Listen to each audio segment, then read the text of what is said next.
18 साल के लंबे इंतजार के बाद ट्रॉफी जीते थे। एक सेलिब्रेशन तो बनता था, एक विक्ट्री परेड भी। आरसीबी और बेंगलोर के वो हर फैन को इंतजार था कि उनके लीडर्स एक खुली बस में अपने ट्रॉफी के साथ उनको दीदार देंगे। पर शायद ही किसी ने सोचा था कि यह सेलिब्रेशन मॉन्ड्रिंग में बदल जाएगा, एक मातम में बदल जाएगा। 11 लोग अपनी जान गंवा बैठेंगे और पुअर मैनेजमेंट के कारण, लैक ऑफ रिस्पॉन्सिबिलिटी के कारण। यही हुआ बेंगलोर में, जब बेंगलोर में स्टैम्पेड हो गया उस सेलिब्रेशन के दौरान, और जब इसके बारे में बात की गई तो कहा गया, रिस्पॉन्सिबल ठहराया गया कि इसके पीछे मेन जो रीजन है वो ये है कि लैक ऑफ अपीरेंट प्लानिंग। ठीक है, वो प्लान नहीं कर पाए। उनका मानना था कि इतने लोग इकट्ठे नहीं होंगे, शायद भीड़ जो थी वो ज्यादा हो गई। कंफ्यूजन था पासेस के ऊपर, अवेलेबिलिटी के ऊपर कंफ्यूजन था कि विक्ट्री परेड होगी भी या नहीं।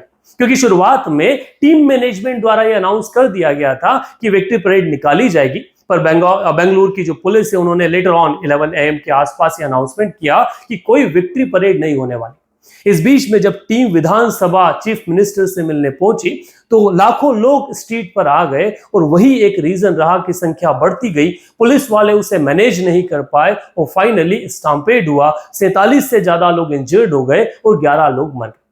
स्टैम्पेड पहली बार नहीं हुआ, लैक ऑफ रिस्पॉन्सिबिलिटी पहली बार नहीं देखी गई, लैक ऑफ प्लानिंग पहली बार नहीं देखी गई। ऐसा कई बार हुआ। दिल्ली में हमने कुंभ के दौरान देखा, हमने महाकुंभ में ये बात प्रयागराज में देखी। पर हर बार सवाल आता है कि हु इज रिस्पॉन्सिबल?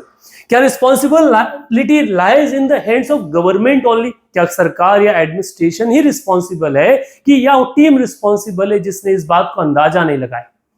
या वास्तविकता रिस्पॉन्सिबिलिटी जो है वो पीपल के ऊपर है, लोगों के ऊपर है।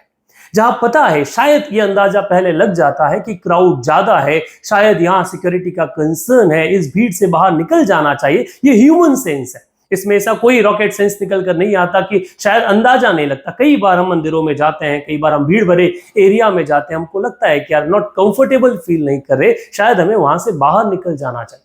परंतु ये कॉमन सेंस का होना, इस सेंस का मिस हो जाना कि शायद यहां मैनेजमेंट उतना अच्छा नहीं है, यहां प्लानिंग उतनी अच्छी नहीं है, कल को कुछ इश्यू हो सकता है, आगे जाके कुछ कंसर्न्स निकल कर आ सकते हैं। हमें हमारी सेफ्टी के साथ, हमारे साथ जो बच्चे हैं, हमें फीमेल्स हैं, उनकी सेफ्टी का ध्यान रखना है, शायद वो भी जरूरी हो जाता है। हर बार ब्लेम इस तरह से किया जाता है कि अगर अपोजिशन पार्टी है वहां पर तो वो ब्लेम कर देगी पार्टी को, गवर्नमेंट को, कि गवर्नमेंट की रिस्पॉन्सिबिलिटी। गवर्नमेंट एडमिनिस्ट्रेशन को ब्लेम कर देंगे, एडमिनिस्ट्रेशन अलग अलग कंसर्न्स निकाल दे कि हम ये नहीं कर पाए, हमारे पास सुविधाएं उपलब्ध नहीं थी। परंतु आखिरी में नुकसान जो है वो लोगों का हुआ है, और आखिरी में वास्तविक रिस्पॉन्सिबिलिटी जो बनती है वो शायद लोगों की ही है कि इतना सेंस तो शायद हमें होना चाहिए कि हम उन भीड़ भरे इलाकों से दूर रह जाए। हर बार दूसरों पे कहानी मंड देना, हमारे यहाँ तो आदत है दूसरों पे जिम्मेदारी टोप देने की। अगर हम रास्ते से जा रहे हैं और बिल्ली बीच में आ जाए तो हम ये कभी नहीं कहते कि बिल्ली की गलती थी, वो मीन्स हमारी गलती थी, हम ऊपर चढ़ गए, हम बिल्ली का ध्यान नहीं रखते। हम रिस्पॉन्सिबल बिल्ली को ही ठहरा देते कि नहीं यार उसकी गलती थी, उसको बीच में नहीं आना चाहिए था। तो हम लोगों ने ट्रेंड बना लिया है रिस्पॉन्सिबिलिटी किसी और पर थोपने का, ब्लेम किसी और पर थोपने का, खुद नहीं लेने का।